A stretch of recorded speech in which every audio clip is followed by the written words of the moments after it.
You had a question? Yeah, so earlier you said something along the lines of having to withhold sort of the emotions that go along with justice, like not immersing yourself in like the horrors that are going on in the world. So is there a duality within withholding yourself from those feelings and not, so that you can function in everyday life? I mean, actually, that's a really good point, because it harkens back to that duality between the intellect and the emotions.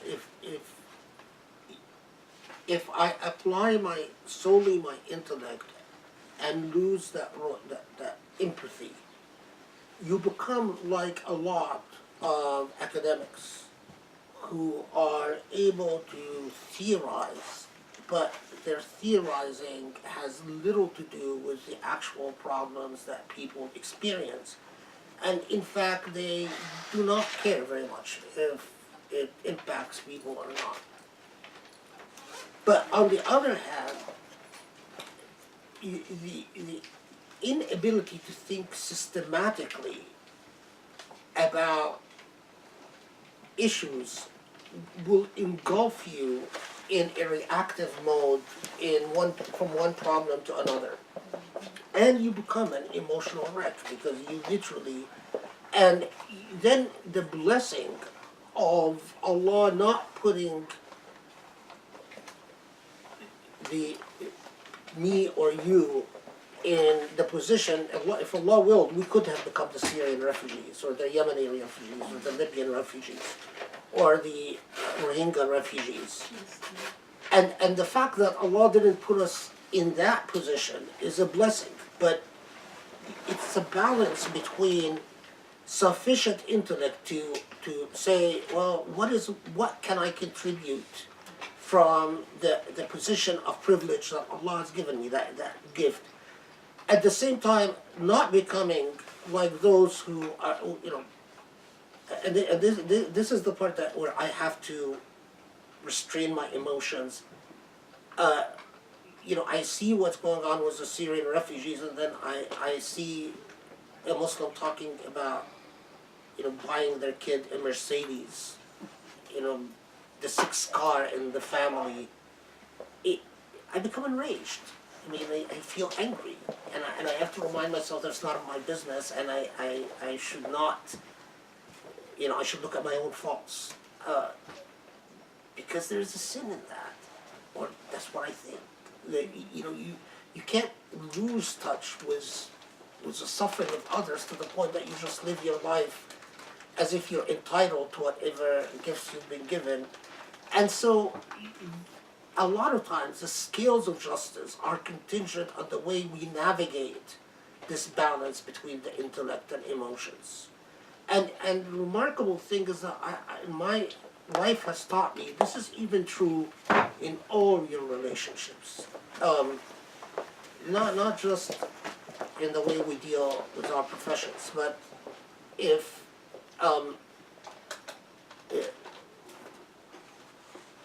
what I've dealt with unfortunately, with a lot of divorces, and what I found with a lot of marital relationships is that there is a wealth of emotions at the beginning, giving emotionally without using a measure of wisdom, and then people become embittered because they gave so much emotionally that they come to a point to say the sweetness turns to bitterness and the giving turns to anger.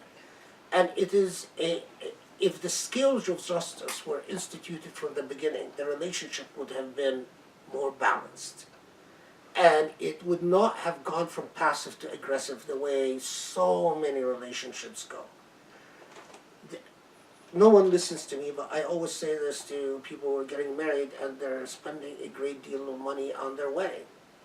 I say that will become a liability later on in marriage, because once you start, if the relationship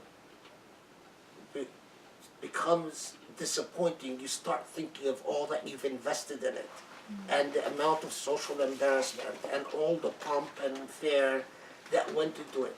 I'm digressing into so many directions, but because of all the ways that this revelation has affected me personally, in the way I think about life, in the way I deal with others, in the way I deal with my family, with my friends, with my profession, with my role. There is nearly nothing that the revelation of Rahman does not impact and permeate in my own existence. I say keep going, because one person said keep going please, another person said keep going Sheikh, smiley face, and another person said we've been waiting for this broadcast, take as much time as you can. How many of those did you send? No. I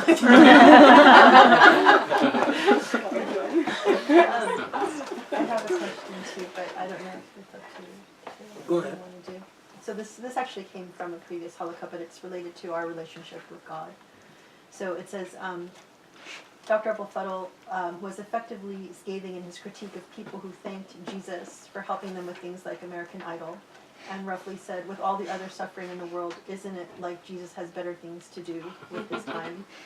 So the question then is, what relationship does the Almighty have to our ordinary pedestrian lives? We're told to constantly ask him for safety, provision, goodness, yet if he may not necessarily be concerned with the minutiae of our mundane lives, then in what way are we supposed to relate to him? And in what context then is the good Shaykh able to build his bond with the Almighty through a practice such as dhikr, if the Almighty is not immediately relatable? Or is Allah related to us in some other more fundamental sense, and how do we learn to see him there?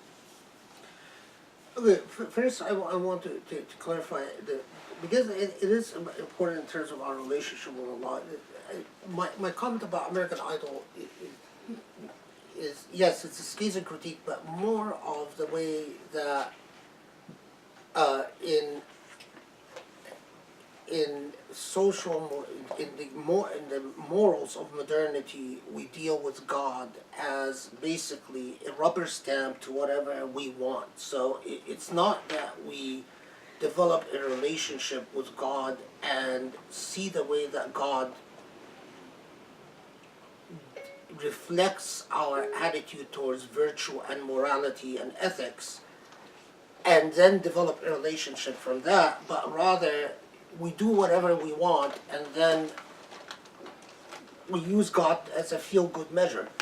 So I've seen, people who exist in girlfriend-boyfriend relationship and do all types of things, including, cheat on others, develop relationships, get drunk, they do whatever they want, and Jesus is always drawn in whenever they want to feel good about themselves. That's really what I'm commenting on, because especially in something like singing competitions, people will sing anything with words meaning anything, from I'm after your body to, praise God the Almighty. In other words, there is no apparent moral compass. And they always expect the blessings of Jesus to be there when they invoke it. That's that type of, and the Quran comments on this type of attitude, that where God becomes simply an attachment to whatever your subjective aspirations are. That's what I'm commenting on. And I have something about particularly the idea of, because when people say, often in this type of lightweight context where you invoke Jesus, maybe I read too much about the Trinity, and I'm not sure what they're invoking exactly. Is it? But I think the important question is... I know, but it's just like, just finish the thought. I'm not sure what they're invoking, Jesus the Son, the Father, or the Holy Ghost, but anyway. Okay. So, but I get the point. Now, the relationship. No, as the Quran tells us, Allah is with you wherever you go. So there is no, everything that you do is within the sight of Allah. And everything that you do, you could have, it is your choice whether it becomes significant in the eyes of the divine or it's not significant in the eyes of the divine. It depends on why you do it. So, Bach composed music believing it's for God's glory. And in many of the compositions, he thought he is expressing the essence of divine beauty. Now, Bach, in his own commentaries on the Bible that he owned, writes repeatedly asking God to bless and direct his inspiration. Do I believe that God answered Bach's prayers? Yes, I do. I do. Do I believe that? Why? Because of Bach's own intentions. Bach's own moral compass was thoroughly directed towards the divine and thanking and praising the divine. So when Bach says, Jesus, help me, I take it seriously. But, maybe I'm being too judgmental, but I don't get the sense of a serious relationship when I watch, and maybe I should watch American Idol more carefully. I don't know. But I don't get a sense of a serious relationship when I see a lot of those performers singing whatever without particular care about what the words are and what type of meaning they convey and whether the meaning is moral or immoral or I don't. I have a hard time thinking that Jesus will bless a song about I want your body. It's just problematic for me. Because as a jurist, I have a lot of questions. Are you married? Is it done within the proper bounds? I have a lot of clarifications I need if you're going to sing something like that. So your relationship with the divine, because I don't want to preach about it. My own relationship with Allah, if there is a minutia which I do not understand the role of the divine in it, then it becomes very suspect in my eyes. So I'll even tell you the excessive extent to which I go.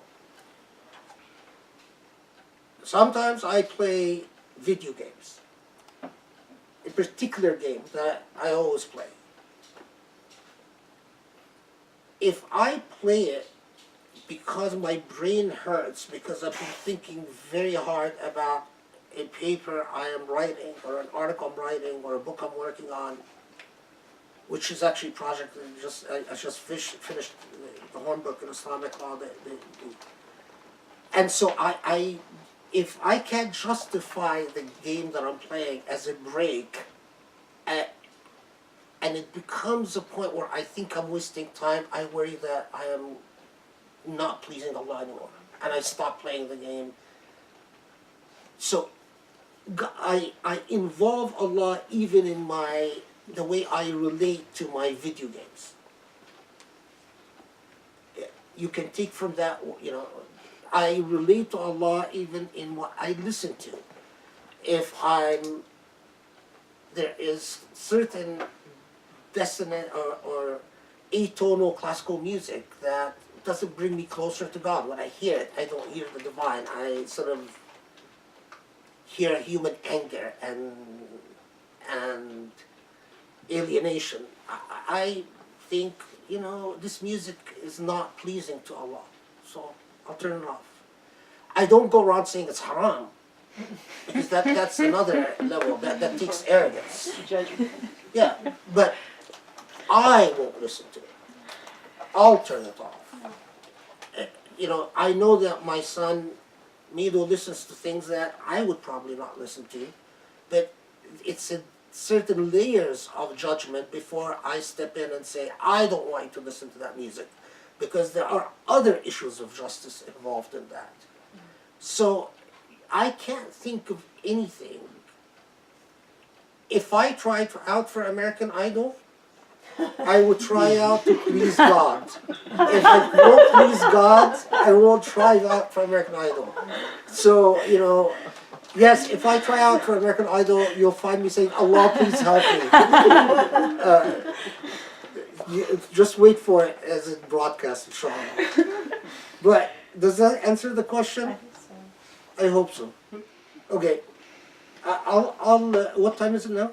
It's 6:52. Let's go on till 7:30 and stop there. Would that be fair? Yes, Okay. I think I don't know. Yes. Okay. So فيها فاكهة والنخل ذات الأكمام. We talked about the fruit and the sheets of palm trees and the symbolic meaning of it. والحب ذو العصف والريحان. Again, I'll just read the translation because that's easier. Grain, this is ayah 12. Grain was husk and fragrant grasses. Okay. And again here, والحب ذو العصف والريحان.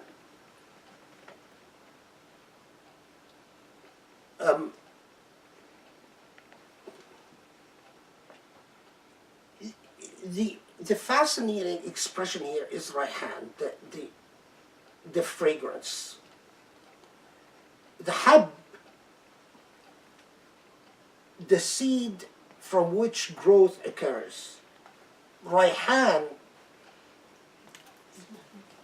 symbolically, when we say a beautiful human being in Arabic, if you say رجل ذو ريحان, what does that mean?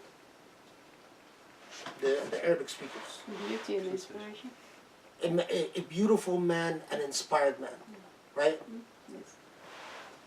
Here again, Ahl al-Tafsir, Ahl al-Ta'wil especially, paused at it and said remarkable duality, that the part of existence which gives us the physical nourishment, the hab, the physical from which growth occurs, and the raihan, the metaphor, the symbolic metaphor for aesthetics, pleasantries, the measurements for beauty. Again, between the duality of intellect and emotions and the duality of physiological necessity, medicinal necessity, if you will. As the reason I was looking at the text is I want to just translate from, this is Jilani again.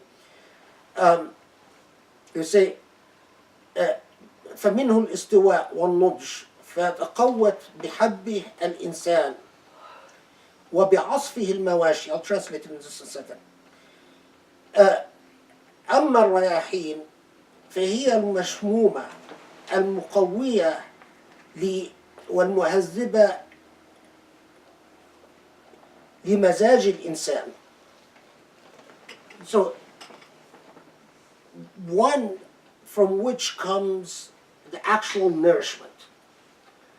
Even in Jilani, he refers to the raihanti, the fragrance, as something that fixes the temperament. But the more, I actually didn't remember this opinion that fixing the temperament. But the more common commentary that you find, and especially Ahl al-Ta'wil, that it is the duality between that is physiologically necessary and that which is aesthetic. That is what comes the pleasantries like music, like fragrance, hasat al-sham or hasat al-sama, or the sensation of smelling, the sensation of when I start speaking in Arabic and I don't translate, stop me, because sometimes I don't notice that I'm speaking one language or the other. الملموس والمحسوس. Yeah, what you touch and what you hear, which are things that are often go beyond our relationship to what is physical and what is concrete. Okay, now here the first entry of this remarkable statement, فَبِأَيِّ آلَاءِ رَبِّكُمَا تُكَذِّبَانِ. Now this in Surah Al-Rahman, this verse, فَبِأَيِّ آلَاءِ رَبِّكُمَا تُكَذِّبَانِ. So he translates it, what of your Lord's favors will you deny? Or do you deny? But what is remarkable here is that تُكَذِّبَانِ refers to duality, right? So you could, in another tafsir, because I know that ala is a remarkably tricky word to translate. Signs also. It could be signs, but this one translates it at, which of your Lord's boons do you deny? Now, ala could also be signs, could be evidence. Evidence, yeah. So,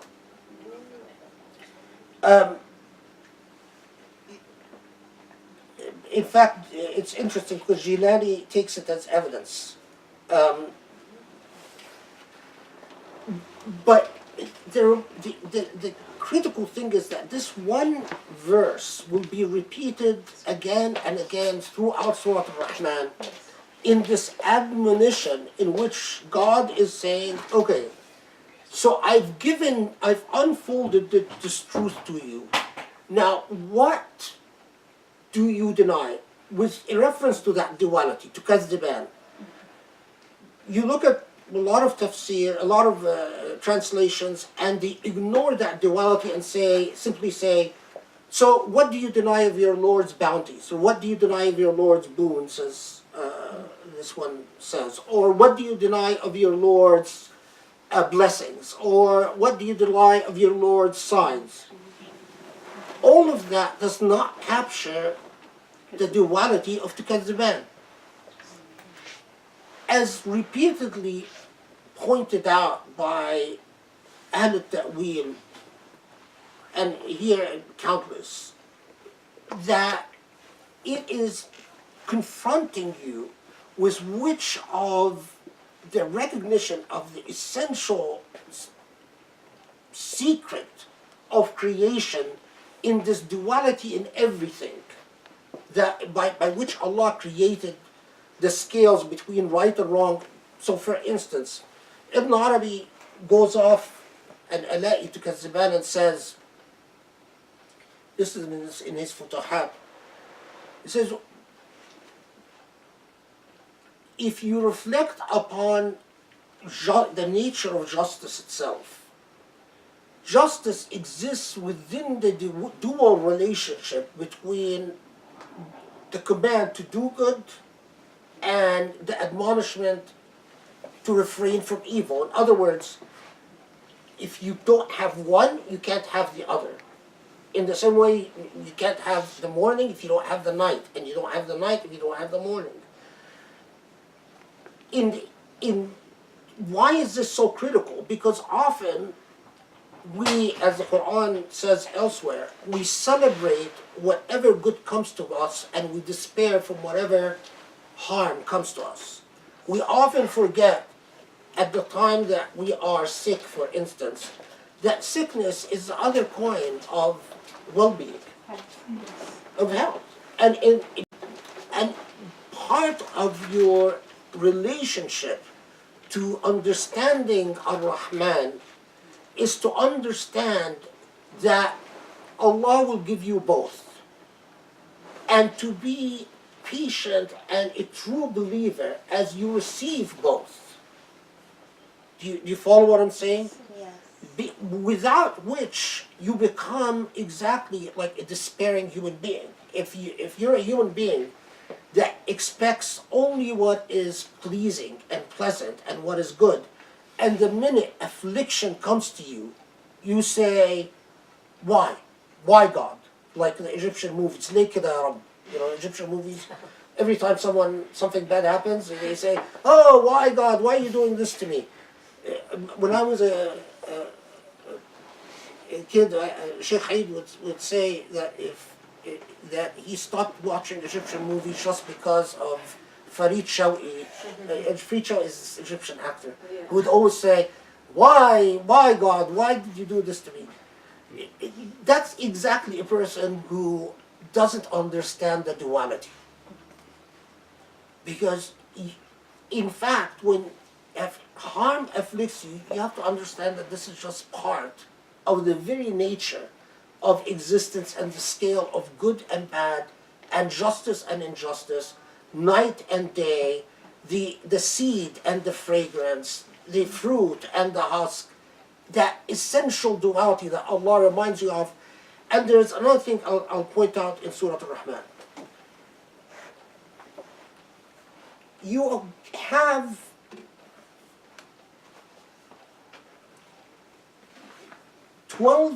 verses before the first admonition of فَبِأَيِّ آلَاءِ رَبِّكُمَا تُكَذِّبَانِ. So what do you deny of God's duality?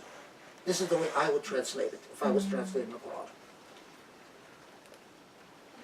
Now, some have, by the way, said the reason it says تُكَذِّبَانِ is referring to humans and the jinn, is saying to humans and jinn, Not so men and women? you two, what are you, and that, it could be correct, Allahu Alam, but it's not what I accept.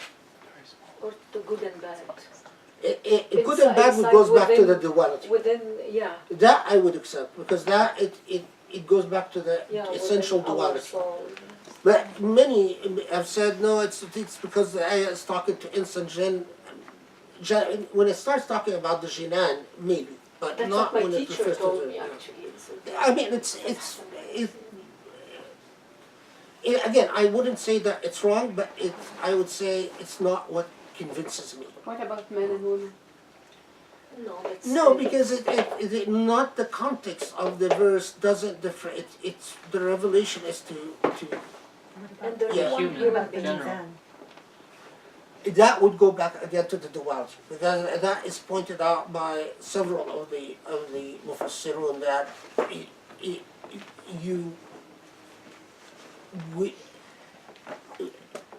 it is all it's like building a pyramid, right? The foundation is a Rahman. Second foundation is the objective nature of truth.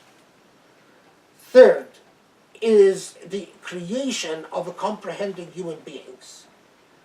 The fourth is the creation of, for this comprehending human being to understand the nature of objective truth and to understand the nature of the compassionate is to understand the nature of justice and equitable judgment.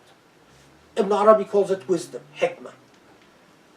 To do so, you must reflect upon God's creation and see the intricate justice, the intricate balance by which God sustains creation.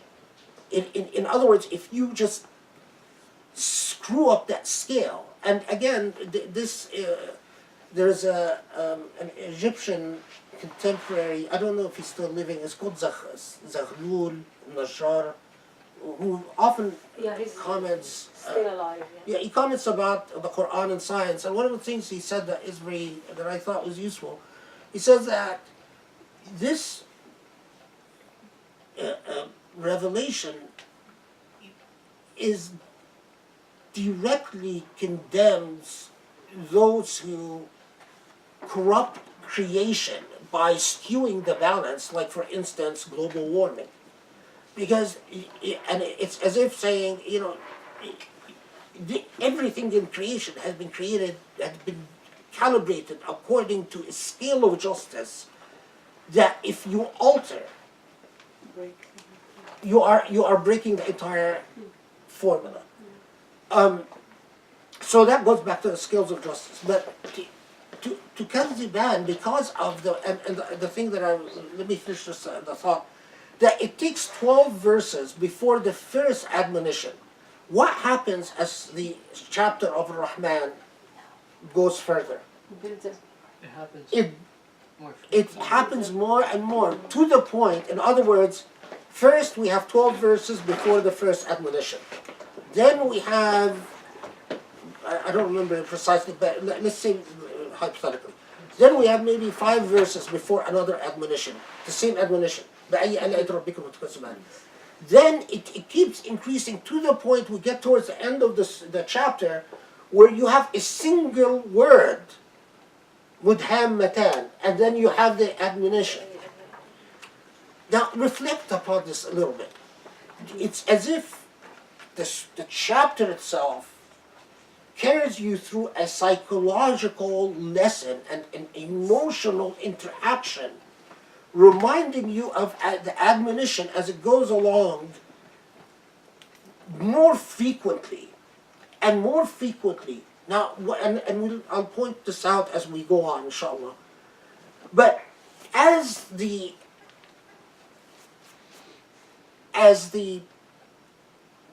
reality moves from what Allah is talking about, from creation, from the what is within the shared jurisdiction of what Allah has shared with human beings, to what becomes solely within the jurisdiction of the Lord. So in other words, on earth, right, you are thinking about God's truth, God's reality as the Rahman, and you go back and forth about it, right? You have good days, you have bad days. Some people have horrible days all along throughout their life. May Allah guide them. Very few human beings have a consistent good throughout, right? That's the nature of human beings. But as you move from the realm of the realm in which you have the power to believe or not believe, to the realm of what is solely within the control of God in the hereafter. And as the truth will unfold before your eyes, on earth, it's as if you have a veil separating between the reality of things and you struggle to see through the veil. But as you move to the hereafter, that veil will no longer be there. And the admonition becomes more frequent, because as the truth becomes far less deniable, eventually you'll see everything. Everything will become so clear before you that it's as if it was, it's as if you start out with a reminder saying, you should have studied. You should study. As we get closer and closer to the point of climax, the admonitions become more frequent and more pressing. You should have. You should have. You should have. You should have. Now, this comes not, and as we'll see, not from not from a God who wants your failure, but from a compassionate God who wants you to be aware of the truth. Bayan. Yeah. Again, bayan is knowledge, ability to discern.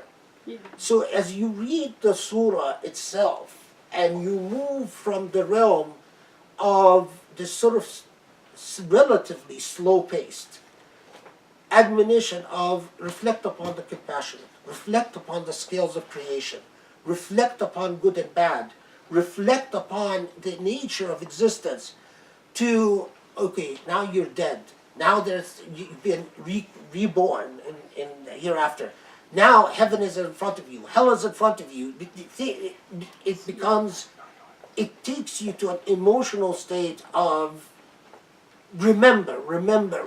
So as you read the surah in itself, if you reflect on it, by the time you're done with it, if you, as happens with so many parts of, so many chapters of the Quran, it is a well orchestrated intellectual and emotional journey. That's one of the most powerful things. Quranic reciters who are good, I mean, little digression. One of the fads of modernity is, you guys were too young to remember this, but in the 70s, we had all these fatwas come out of Saudi Arabia that at-taghani bil-Quran haram and bid'ah and so on, that you shouldn't use music when you recite the Quran. What they meant by that is that when you recite the Quran, you should have a flat affectation. That you shouldn't go up or down. Well, what happens when you recite a surah like Rahman with a flat affectation? It's full of music. If you do it flatly, it goes. It's just like a constant. But what they actually denied, which had developed among generations of reciters throughout the Muslim world, in Anatolia, and Indonesia, and Malaysia, and Egypt, and North Africa, schools of recitation, is how to, in reciting the Quran, make the message, to carry the music, the message of the text within the music of recitation, so that the person listening to it, as they listen to بِأَيِّ آلَاءِ رَبِّكُمْ وَتُكَذِّبَانِ, come more frequently, they respond to it at an emotional level, not simply just listening to it as a set of organized words. Surah Al-Rahman is one of these surahs that do yourself a favor and listen to it with a world-class Quranic reciter. Not one of those flat affectation reciters like Huzaifi and so on and so forth. Minshawi. Yeah, I mean, they're Minshawi, Abdul Basit, Al-Husari, there are some amazing Turkish reciters, there's some amazing Indonesian reciters. But especially as you think about its meaning, reflect upon what God is telling you in this constant admonition as to, so what is it in this, in recognizing this duality of truth that you deny, including the duality of, and I emphasize this because of the modern condition, was the duality of justice and injustice itself.